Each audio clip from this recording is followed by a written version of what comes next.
श्री कृष्ण कहते हैं, जिसने मन को जीत लिया है उसने पहले ही परमात्मा को प्राप्त कर लिया है, क्योंकि उसने शांति प्राप्त कर ली है।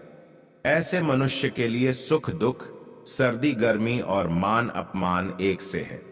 ईश्वर, ब्राह्मणों, गुरु, माता पिता जैसे गुरुजनों की पूजा करना तथा पवित्रता, सरलता, ब्रह्मचर्य और अहिंसा ही शारीरिक तपस्या है। भगवत गीता के अनुसार नरक के 3 द्वार होते हैं, वासना, क्रोध और लालच।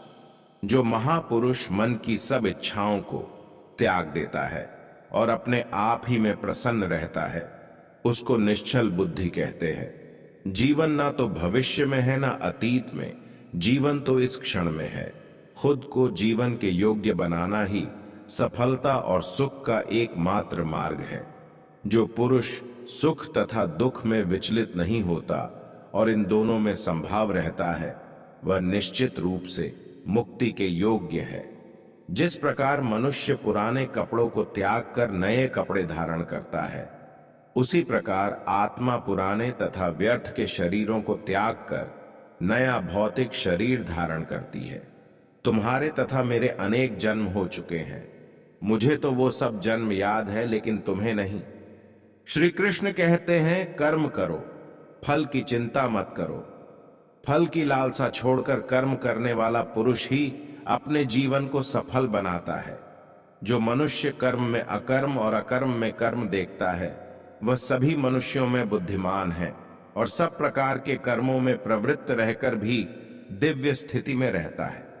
अपने अपने कर्म के गुणों का पालन करते हुए प्रत्येक व्यक्ति सिद्ध हो सकता है। यज्ञ, दान और तपस्या के कर्मों को कभी त्यागना नहीं चाहिए, उन्हें हमेशा संपत्र करना चाहिए। जो पुरुष न तो कर्म फल की इच्छा करता है और न कर्म फलों से घृणा करता है, वह सन्यासी जाना जाता है। जो हुआ वह अच्छा हुआ, जो हो रहा है वह अच्छा हो रहा है, जो होगा वो भी अच्छा ही होगा।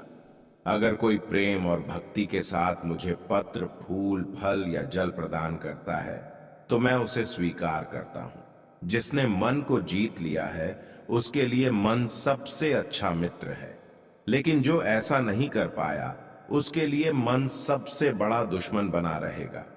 मैं ही लक्ष्य, पालनकर्ता, स्वामी, साक्षी, धाम, शरण स्थली तथा अत्यंत प्रिय मित्र हूं। मैं सृष्टि तथा ब्रह्मांड सबका आधार, आश्रय तथा अविनाशी बीज भी हूं। जब भी और जहां भी अधर्म बढ़ेगा, तब मैं धर्म की स्थापना हेतु अवतार लेता रहूंगा।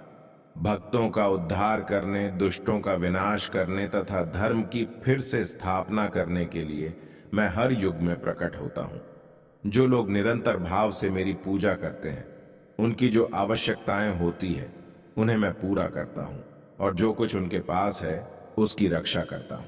डर धारण करने से भविष्य के दुख का निवारण नहीं होता है। डर केवल आने वाले दुख की कल्पना ही है।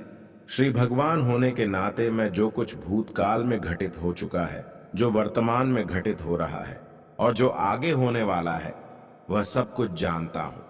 मैं समस्त जीवों को भी जानता हूं, किंतु मुझे कोई नहीं जानता। जो व्यक्ति निरंतर और अविचलित भाव से भगवान के रूप में मेरा स्मरण करता है, वह मुझको अवश्य ही पा लेता है। जो लोग हृदय को नियंत्रित नहीं करते हैं, उनके लिए वह शत्रु के समान काम करता है।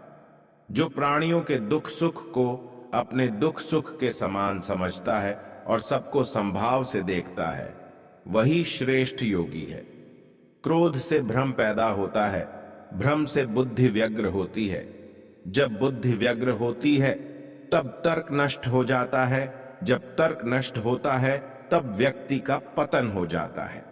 प्रत्येक बुद्धिमान व्यक्ति को क्रोध और लोभ त्याग देना चाहिए, क्योंकि इससे आत्मा का पतन होता है।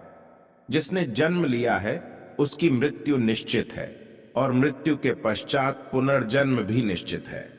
आज के लिए बस इतना ही। मिलते हैं ऐसे ही सुविचारों के साथ अगली वीडियो में। और अगर वीडियो से कुछ भी सीखने को मिला हो, तो वीडियो को लाइक करके चैनल को सब्सक्राइब कर दीजिए। इससे हमें मोटिवेशन मिलता है।